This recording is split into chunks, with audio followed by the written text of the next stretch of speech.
सुना है ना, इमाम अहमद बिन हंबल ने फतवा दिया था, वक्त का हाकिम कहता था फतवा वापस लो, अहमद बिन हंबल कहता था जिस तरह कमान से निकला हुआ तीर वापस नहीं हो सकता, कलंदर के नोके कलम से निकला हुआ फतवा कभी वापस नहीं हो सकता।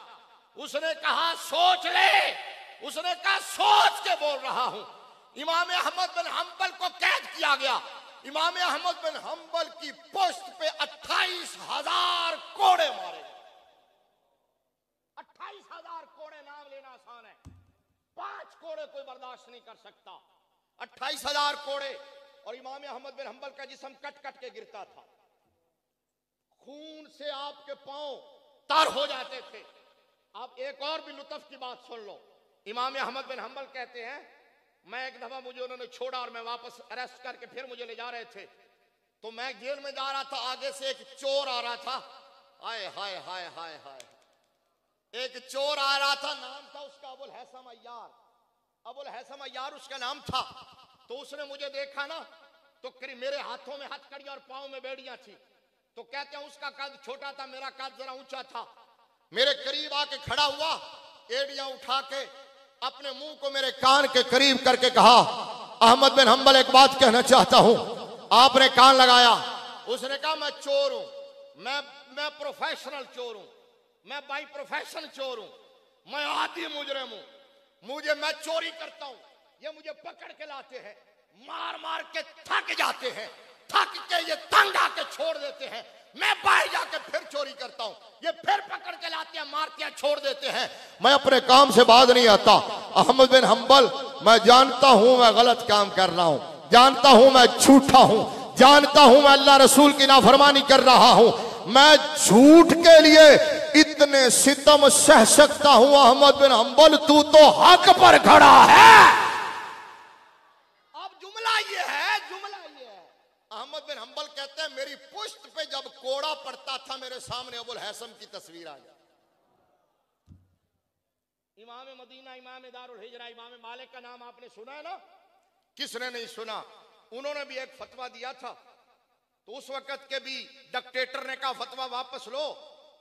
मैं सिर्फ इशारे कर रहा हूं, इमाम मालिक डट गए, तो उन्होंने इमाम मालिक को तरह तरह की अजियतें दी हैं, और बेलाखिर इमाम मालिक को 2 ऊंटनियों पे बिठाया गया, आपके बाजू बांधे गए और अपोजिट साइड पे उन ऊंटनियों को चलाया गया।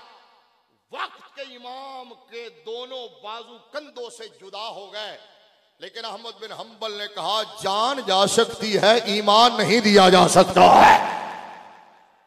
इमाम मालिक जो है वो हमारे इमाम आजम, इमामुल अइम्मा, सिराजुल उम्मा, काशिफुल गुम्मा जेल की सलाखों के पीछे रहे हक के लिए।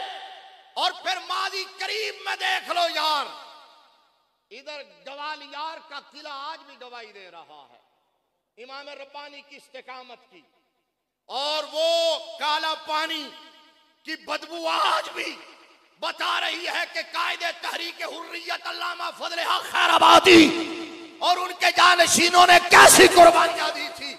अगर ये किसको याद ना हो, किसी को याद ना हो, तो फिर कायदे मिल्लत इस्लामिया अल्लामा इमाम शाह अहमद नूरानी और मुजाहिद मिल्लत मौलाना अब्दुल सत्तार खान नियाजी की कुर्बानियां याद होगी। और ये भी किसी को याद ना हो तो अमीरुल मुजाहिदीन तो आज की बात है, अमीरुल मुजाहिदीन तो आज की बात है। ऐसे नहीं, ऐसे नारा बोल गए ताजदारे खत्म नबूवत। कोई बच्चा ये नारा लगवाओ, ये नारा, ताजदारे खत्म नबूवत।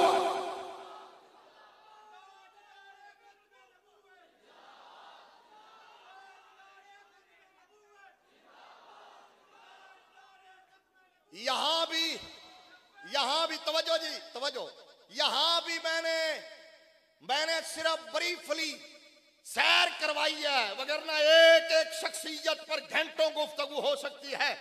सिर्फ इतनी बात कहना चाहता हूं कि सितम सह के भी इनमें से हर एक ने पता क्या कहा, राहे वफा में हर सू कांटे, धूप ज्यादा साए कम, राह वफा में हर सू कांटे, धूप ज्यादा साए कम, मगर इस पर चलने वाले खुश ही रहे पछताए कम। है ये जो ड्यूटी लेके आप जा रहे हैं ना, ये आसान काम नहीं है मेरे बच्चों, मेरे बेटों, मेरे भाइयों। दस्तार सजा के जा रहे हो ना, तो ये मत समझना कि ये फूलों की सेज है। नहीं नहीं, किसी ने कहा था ये सफर है कुएं जाना, यहां है कदम कदम बलाएं, जिन्हें जिंदगी हो प्यारी वो यहीं से लौट जाएं। जो मुश्किलात का सामना ना कर सके वो दस्तार बेशक यहां दे के चला जाए। समझ आई है ना?